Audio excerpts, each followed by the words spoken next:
하나님의 백성이 되는 것, 그리고 하나님의 백성으로 살아가는 것은 말할 수 없는 축복입니다. 그렇지만 하나님의 백성으로 하나님의 백성답게 살아서 하나님의 복을 누리는 사람들은 사실 그렇게 많지 않는 것 같습니다.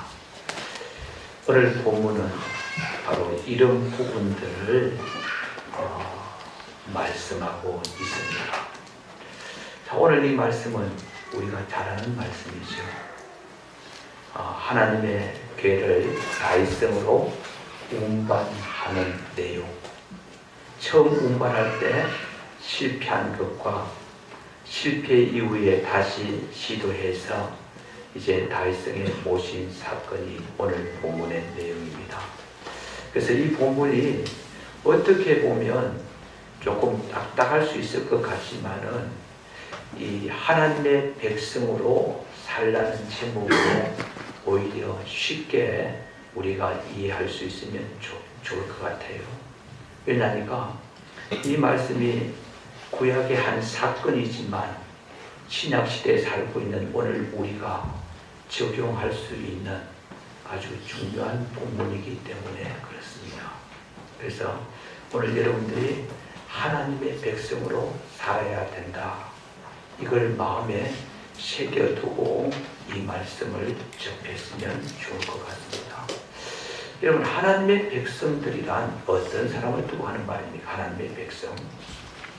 하나님의 백성들이라는 것은 사실 하나님을 모신 자들이다 라고 정의를 내릴 수가 있습니다.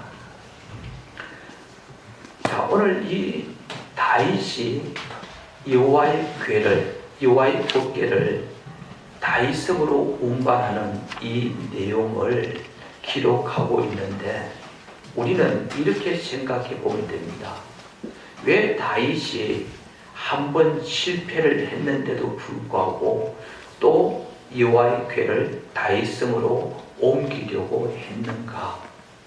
한 번 실패하고 한 번 예를 들어서 다윗성으로 옮기려고 했다가 그 일이 잘 되지 않았으면 안 옮기면 되지. 또다시 옮길 필요가 있었을까라는 의문점이라는 거죠. 사실 이 말씀을 조금 이해하려면 이 5장부터 가보면 알 수가 있습니다. 이 사무엘하 5장 1절에서 3절까지 내용을 보면 이 다윗이 이스라엘 왕으로 세워집니다. 이전에는 헤브론에서 유다의 왕으로서 7년 6개월을 다스렸습니다.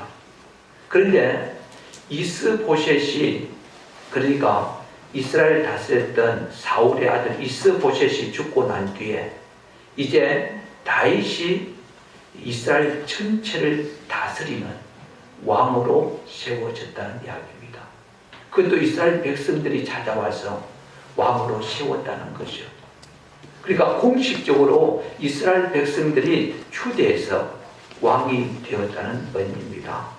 근데 그 다음 사무엘하 5장 6절에서 10절까지 보면 이 다윗이 헤브론에서 이제 여부스가 살고 있었던 예루살렘, 우리 본문엔 다윗성으로 나오는데 다윗성을 점령한 사건이 나옵니다. 그리고 밀로라는 이 밀로에서부터 안으로 성을 쌓고 이스라엘의 수도로 삼습니다. 그러니까 이제 이스라엘 왕이 되었을 뿐 아니라 조금 소리가 자꾸 울리죠. 조금 이걸 초점을 좀 하시면 될 것 같아요. 이스라엘 왕으로 세워질 뿐 아니라 또한 지금 다윗은 이 예루살렘을 이제 수도로 정하고 이 쉽게 말하면 성읍을 옮겼다는 이야기죠. 그리고 난 뒤에 그 다음 내용이 나오는 게 이 두로왕 히람이 뭐 여러 가지 제목들을 나누어 주어서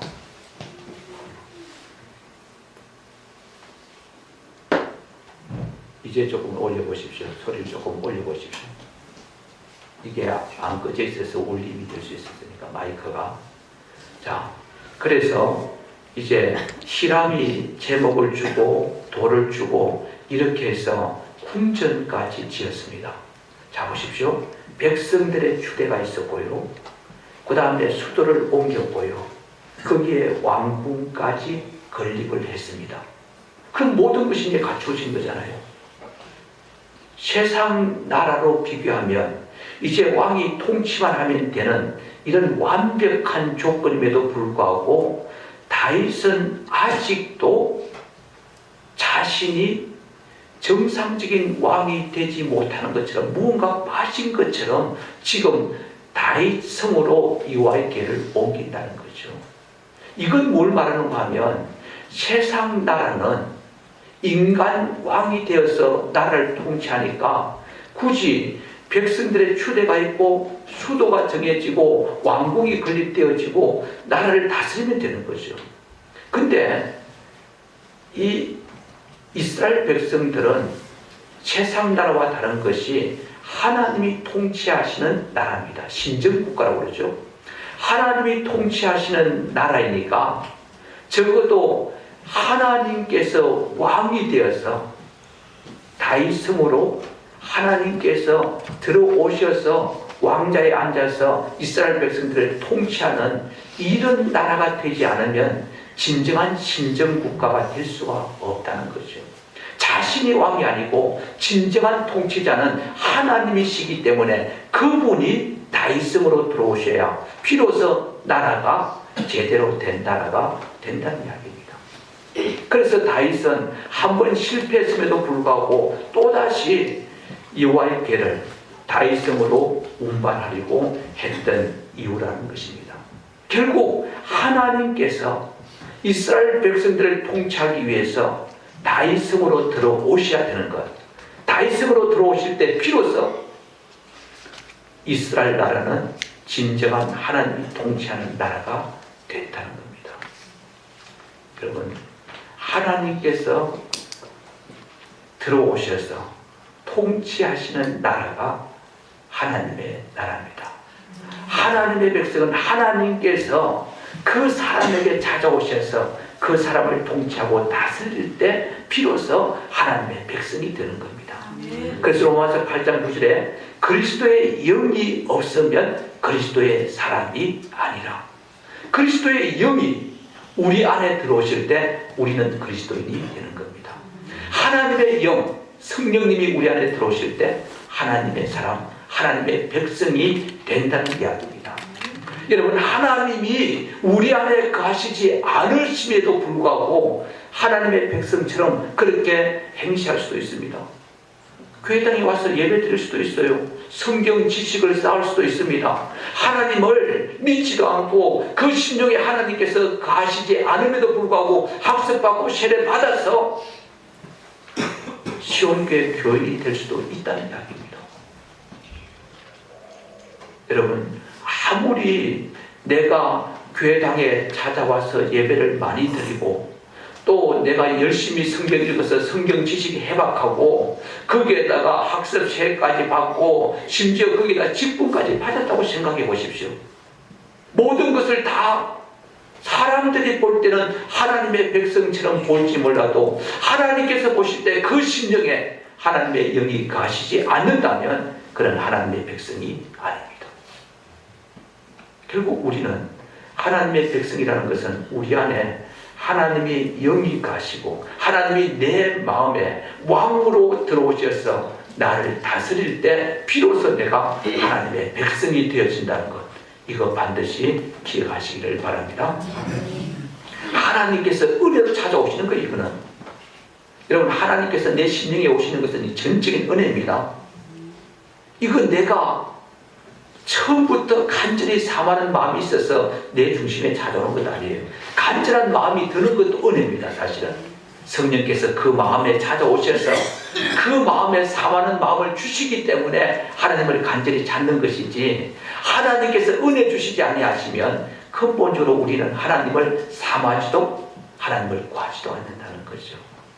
성령께서 역사하실 때 우리는 사모하는 마음이 생기고 그리고 하나님을 내 마음의 중심에 영접하게 되는 겁니다.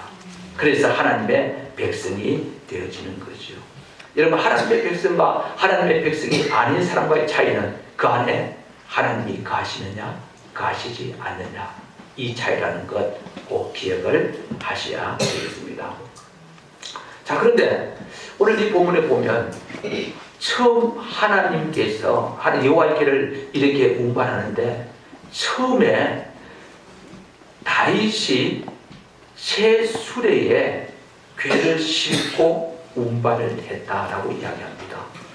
궤를 싣고. 그런데 이 소가 벌떡 뛰는 바람에 그로 인해서 궤가 떨어질 뻔했는지 모르겠어요. 그래서 앞에는 분명히 아이호가 있었으니까 이 아이호는 흔들리는 이 법궤를 보았어도 자신이 어찌할 수 없을 입장이었는지 모르겠고요. 아마 제가 생각하는데 우사는 뒤에 따라가지 않았나 싶어요. 그러다 보니까 소가 뛰니까 법궤가 흔들렸을 것이고, 그래서 우사가 법궤를 잡았는데 그 법궤를 잡음으로 인해서 결국은 하나님께서 치셨다라고 이야기합니다. 그 자리에서 즉사를 해버렸습니다. 여러분, 인간적으로 한번 생각해 보십시오. 하나님의 궤가 떨어지려고 했는데 그걸 붙잡는 것은 당연하지 않느냐 이거죠. 인간적인 입장에서 볼 때는, 상황윤리로 볼 때는 이건 전혀 잘못한 것이 없음에도 불구하고 하나님께서 심판을 하셨다는 거죠. 다윗도 처음에 분노했다가 나중에 두려움을 느꼈다라고 이야기합니다. 여러분, 성경에 보면 수레에 궤를 싣고 운반한 사건이 또 한 번 있었습니다. 오늘 보면은 사무엘하 6장의 사건이지만 사무엘상 6장에 보면 똑같은 사건이 나옵니다. 그때는 블레셋 백성들이 말이죠, 전쟁을 통해서 이스라엘 법궤를, 여호와의 궤를 빼앗아가 버렸습니다. 여호와의 궤가 블레셋에 거하는 동안에 그 안에 질병으로 인해서 사람이 죽어나가니까 결국 이 여호와의 궤를 더 이상 자신의 소유물로 삼지 못하고 이제 다시 이스라엘 땅으로 보낼 때, 그때 수레에 싣고 벳세메스로 운반했다, 그렇게 말합니다. 여러분, 그때는 소가 뛰지도 않았어요. 수레에 싣고 왔지만 그때는 전혀 문제가 없었습니다. 그래서 벳세메스로 잘 도착했고 결국 벳세메스로 이스라엘 백성의 품으로 돌아왔다는 이야기입니다. 그런데 지금 보십시오. 얼마나 다윗이 참 새 수레를 만들어서 거기에 실었습니다. 또한 우리 본문에 보면 이 여호와의 궤를 운반하는데 3만 명이 동원됩니다.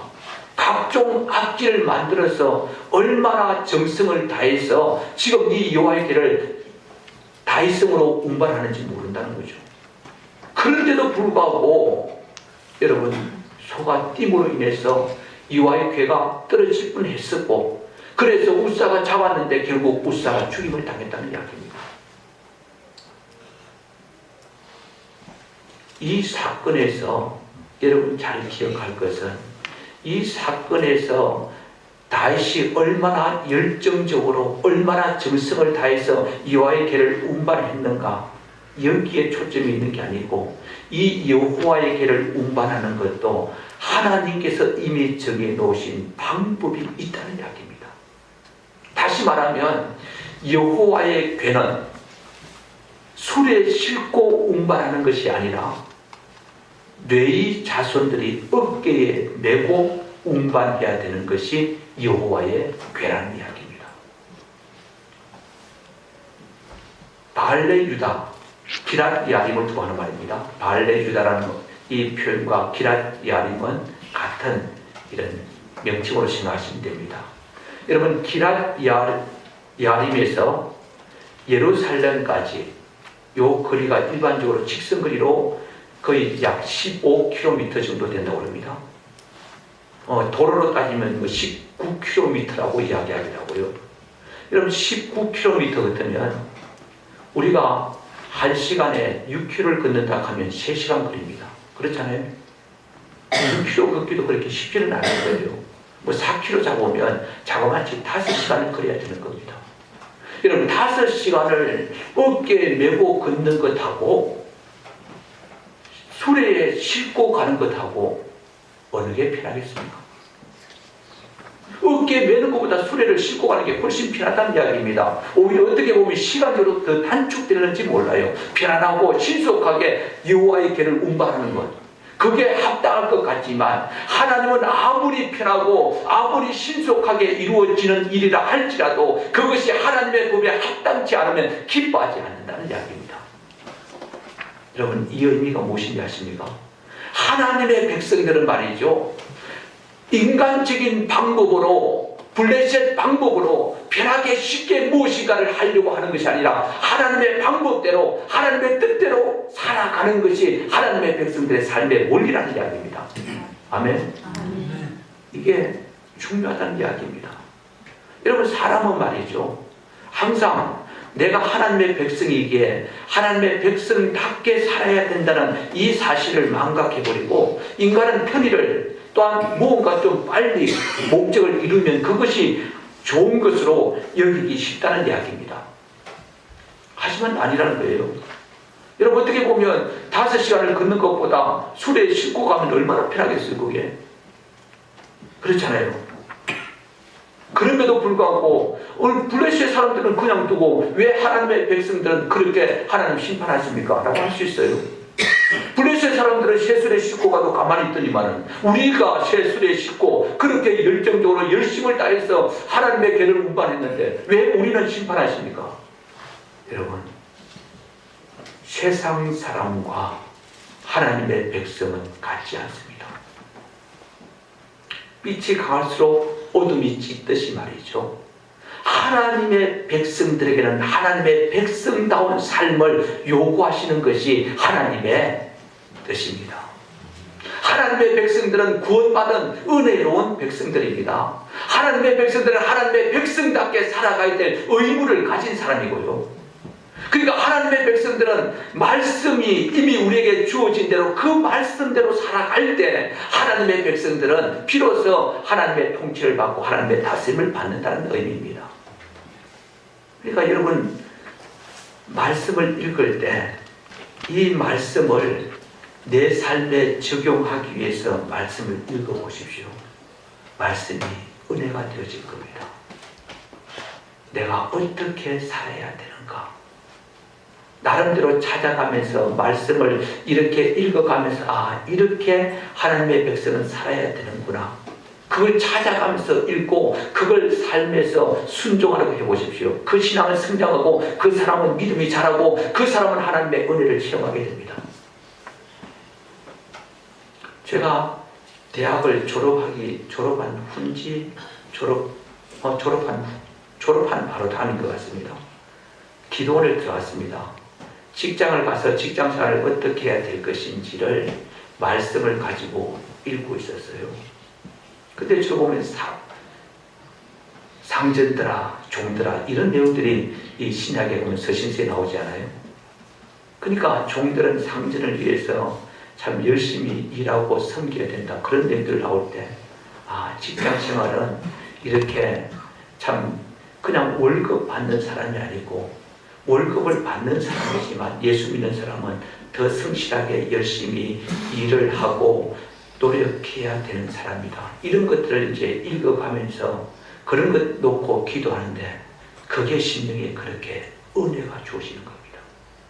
왜냐니까 하나님의 백성이 하나님의 백성답게 살려고 말씀을 읽어가면서 그 삶을 적용하려고 기도하고 매달릴 때 하나님은 그런 사람에게 은혜 주시고 하나님의 복을 허락하신다는 이야기입니다.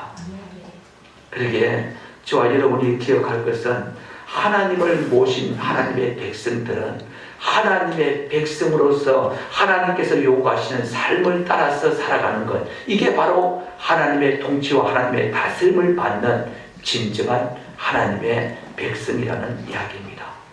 자, 그런데 그렇다면 여러분 구체적으로 하나님의 백성이 하나님의 백성들이 아닌 자와 어떤 이 차이를 보이고 있는지 그것이 바로 오늘 본문 후반부에 나와 있습니다. 자, 여호와의 궤를 1차 운반 때 실패하고 난 뒤에 그 궤가 오벳에돔의 집으로 들어갔습니다. 오벳에돔의 집으로. 그러니까 실패하고 나자 사실 다윗은 두려워서 다윗으로 운반을 못했다는 이야기입니다. 실패하게 되어지자 오벳에돔의 집으로 옮겨버렸습니다. 근데 오벳에돔의 집에 딱 들어갔는데 3개월 만에 우리 본문에 보면 석 달, 거기에 석 달 있는 동안에 하나님께서 그 집에 그가 하는 산업에 복을 주시는 거예요. 여러분, 여호와의 궤가 오벳에돔의 집에 들어갈 때 거기에 하나님께서 축복하십니다. 할렐루야. 여러분, 하나님의 백성들이 된다는 것은 결국 그 말은 내 신령 속에 주님이 찾아오셔서 나를 다스린다는 것은 나는 이미 복된 인생이 되었다는 말이고, 여러분, 하나님을 모신 가정은 이미 복된 가정이 되었다는 의미를 담고 있습니다. 이 성경 여러분 사무엘하 6장을 넘어서 7장부터 쭉 읽어보면 말이죠, 다윗이 범죄하기 전까지 내용 보면 계속 승리하는 내용만 나와 있습니다.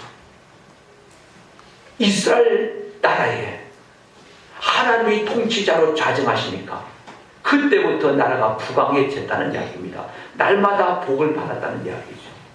여러분, 결국 하나님의 궤가 지금 다윗성에 들어오면 복을 받고 오벳에돔의 집에 하나님의 궤가 들어가니까 복을 주신 것처럼 하나님께서 우리 중심에 들어오시고 우리 가정에 들어오시면 이 복이 임한다는 이야기죠. 근데 이 복이 임하는데 이 복은 어떻게 가능한가 하면 하나님의 백성으로 살아가는 삶을 가져야 된다는 이야기죠. 여러분, 그렇잖아요. 왕으로 모셨습니다.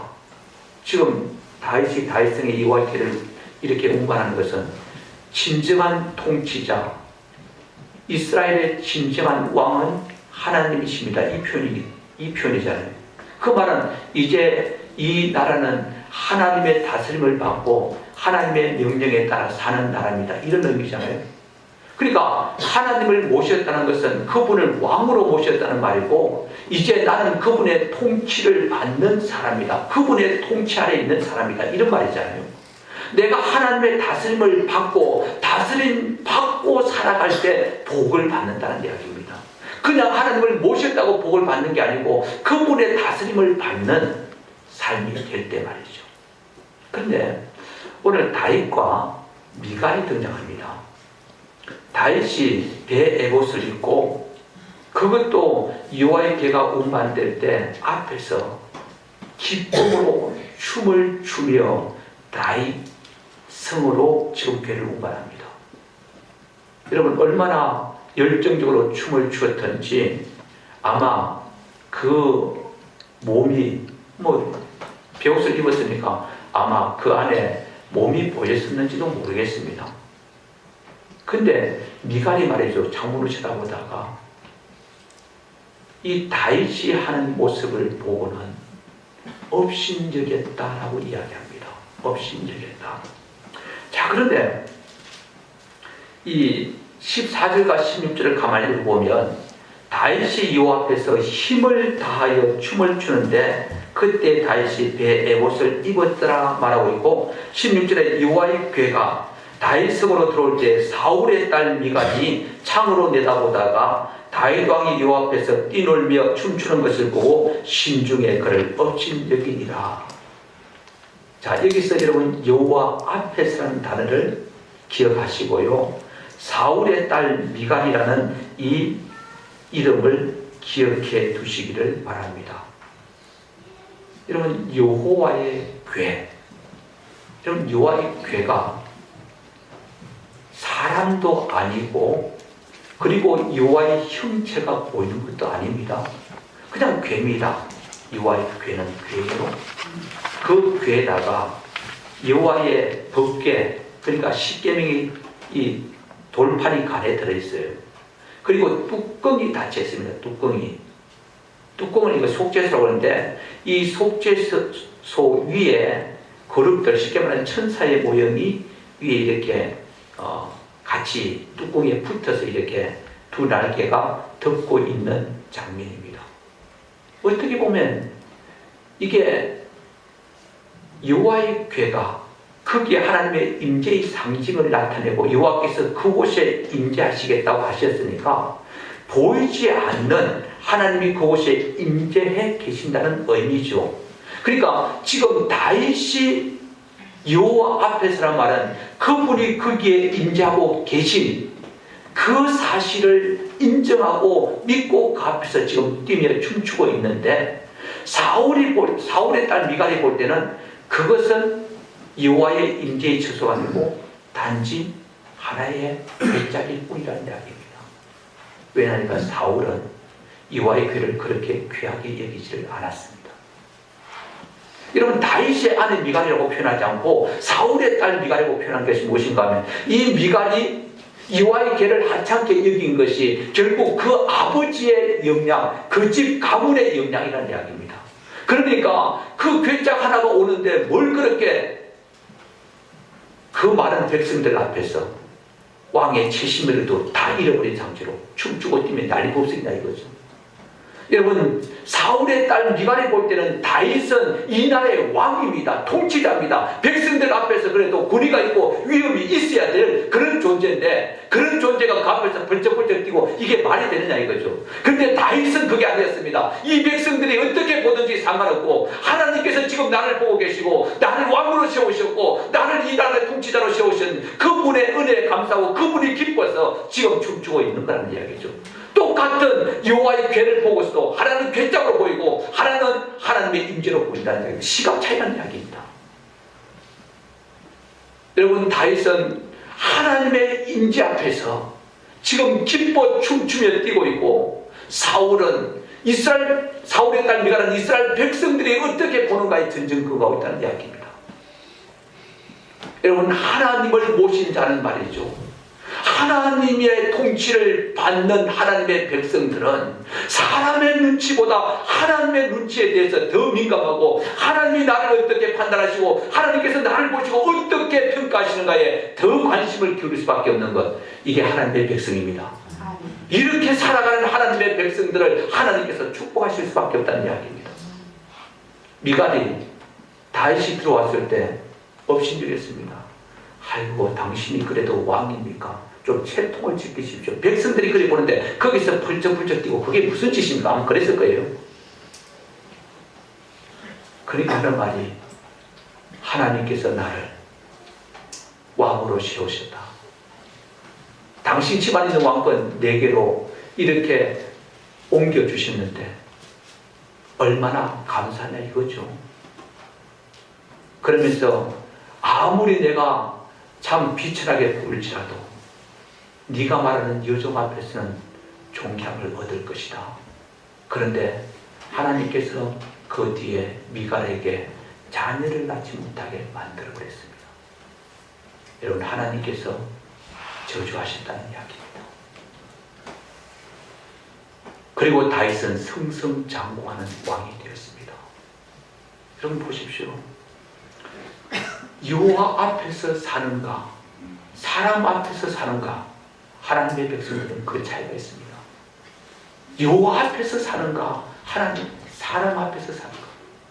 다시 말하면 하나님께서 나를 통치하시고 나를 다스리시기에 그분은 나의 왕이시고 나의 하나님이시기에 그분께서 나를 다스린 대로 내가 복종하고 사람들이 뭐라고 하든지 하나님의 뜻대로 살아가면 나는 된다. 이게 바로 하나님의 백성의 삶이요, 축복된 삶의 모습이라는 이야기입니다. 여러분, 이런 삶을 살아갈 때 세상 사람들이, 하나님을 알지 못하는 사람들이 인정하고 이해하지 않습니다. 사울의 딸 미갈처럼 조롱하고 멸시하고 비난할 수도 있다는 이야기입니다. 그러나 거기에 비난하고 멸시한다고 거기에 마음 빼앗기지 말고 거기에 내 시선 집중하지 말고 하나님께서 알아주시는데 그렇게 하나님만 바라보고 살아갈 때 하나님이 축복하신다는 이야기죠. 여러분 기억하십시오. 하나님의 말씀대로 살아가는 삶에 절대로 평탄한 길만 있는 것 아닙니다. 하나님의 백성답게 살아가는 것이 쉬운 길이 아닙니다. 분명히 여호와의 법궤를 메고 가는 것이 수레에 싣고 가는 것보다 힘듭니다. 하나님이 원하시는 삶의 방식대로 살아가는 것이 훨씬 어렵다는 이야기입니다. 말씀대로 살아가는 것이 훨씬 힘들다는 이야기입니다. 그리고 말씀대로 살아가면 절대로 예수 믿지 않는 사람들이 그냥 좋아하고 박수 쳐주지 않는다는 거예요. 육에 속한 자는 성령의 사람을 항상 비난하고 조롱합니다.